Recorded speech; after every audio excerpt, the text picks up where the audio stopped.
શિંદેને ભાજપે આપી 2 ઓફર પણ તે તૈયાર નથી. કેન્દ્રીય મંત્રીના નિવેદનથી રાજકારણમાં ગરમાવો. મહારાષ્ટ્રમાં નવા મુખ્યમંત્રીના શપથ ગ્રહણ સમારોહની તૈયારીઓ શરૂ થઈ ગઈ છે. શપથ ગ્રહણ માટે મુંબઈના આઝાદ મેદાનમાં પૂરજોશમાં તૈયારીઓ કરવામાં આવી રહી છે.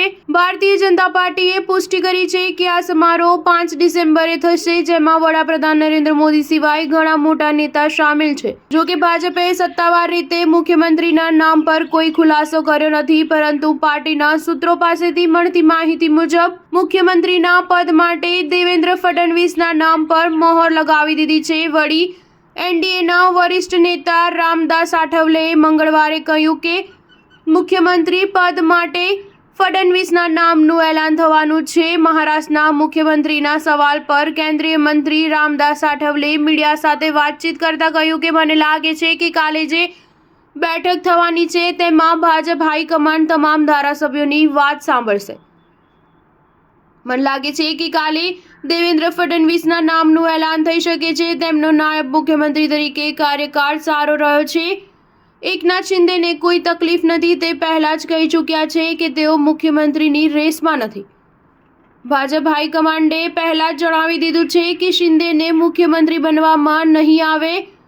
તેમની પાસે મહાયુતિનું અધ્યક્ષપદ લેવા અથવા કેન્દ્રીય મંત્રી બનવાનો વિકલ્પ છે, પરંતુ તેઓ તેના માટે તૈયાર નથી. તે નર્વસ છે. આ બધાની વચ્ચે મુંબઈના આઝાદ મેદાનમાં સુરક્ષાને લઈને તમામ વ્યવસ્થા કરવામાં આવી રહી છે. શપથ ગ્રહણ સમારોહને ભવ્ય આયોજન બનાવવાની તૈયારી ચાલી રહી છે. આશા છે કે મહારાષ્ટ્રના નવા મુખ્યમંત્રીને લઈને સસ્પેન્સ 4 ડિસેમ્બરે ખતમ થઈ જશે, જેના માટે ભાજપ ધારાસભ્ય દળની બેઠક પોતાના નેતા પસંદ કરશે.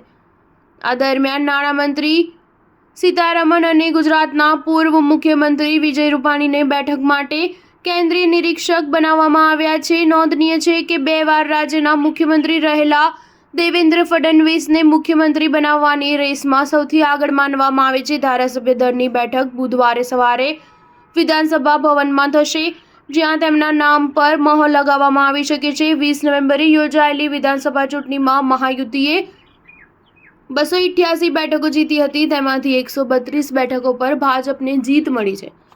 સ્ટાર ન્યૂઝ 7 હંમેશા સચ્ચાઈની સાથે.